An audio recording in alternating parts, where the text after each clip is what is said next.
Spooky Narration Script, Chapter 1. Late one moonless night, I lay awake in a house that creaked with secrets.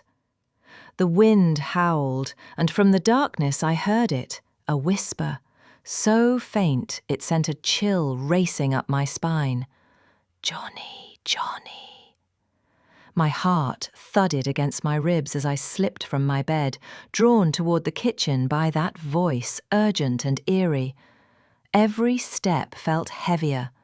The wooden floor groaned beneath me, shadows twisting along the hallway. And then, closer, right behind me, another whisper. Even closer. Johny, Johny. My breath caught. I managed, barely, to answer. Yes, Papa? But the reply came, guttural and cold, echoing through the icy room. Deep, menacing, eating sugar. My voice shrank to a whisper. No, Papa? Thunder rumbled far away. A spoon clinked on the counter, and the door creaked open by itself. Telling lies? The words hissed at me as I tried to swallow the sweet taste lingering on my tongue. The silence pressed in, my heartbeat roaring in my ears. Open your mouth, the whisper commanded, chilling me to the bone. And then I woke up. Relief washed over me for an instant, but the feeling didn't last.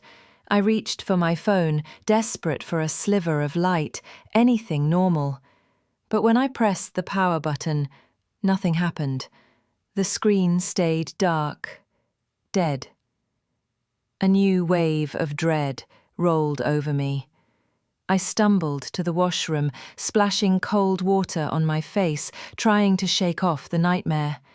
For a moment, I almost convinced myself it was just a dream.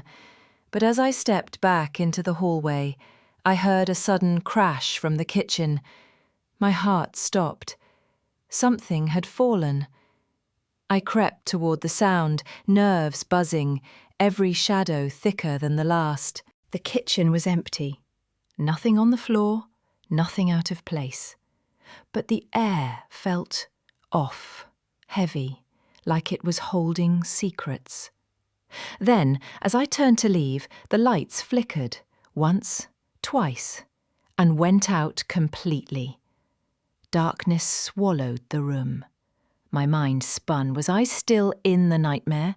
I pinched myself, desperate to wake up, but before I could move, another voice echoed through the dark, even more chilling.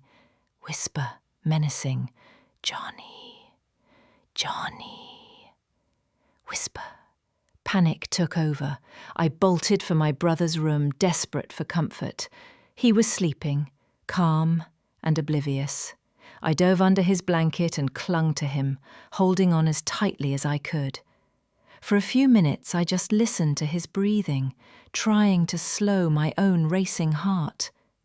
Then I heard a flush from the washroom. My blood ran cold. I opened my eyes and slowly pulled the blanket off, barely daring to breathe. The bed was empty. I hadn't been holding my brother at all. He was in the bathroom the whole time. Heavy footsteps echoed down the hallway. And then that voice again, impossibly close. Whisper right in your ear. Johny, Johny. Whisper. Terror crashed over me. I screamed, loud, raw, desperate, until my throat ached, until the hallway light flickered on and my brother rushed out of the bathroom, face twisted with worry and confusion. He wrapped his arms around me, trying to calm me down, whispering that it was okay, that I was safe, that nothing was there. But I couldn't stop shaking.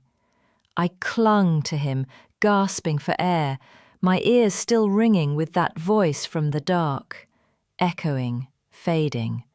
Johny, Johny, echo.